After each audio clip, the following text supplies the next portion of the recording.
Labdien, kā redzams monitorā, esmu nedaudz satraucies runājot par savu kolēģi Vitu Šarīpo, jo šodienas man uzdevums ir viņu raksturot.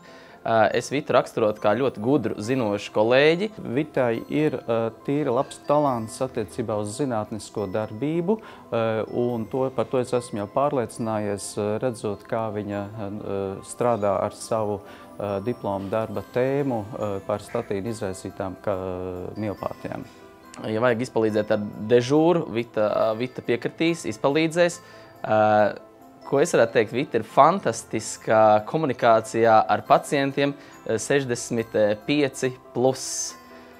Un ar Vitu vienmēr ir ļoti patīkami strādāt vienā komandā. Kā arī no savas puses, ko es vēl varētu uzteikt viņas raksturīpašībā, ka parasti ir ar ļoti pozitīvu attieksmi pret darbu, gatavu uzņemties pienākumus, kā arī nebaidīties pajautāt, uzdot jautājumus pieredzējušākiem kolēģiem, ja tādi rodās.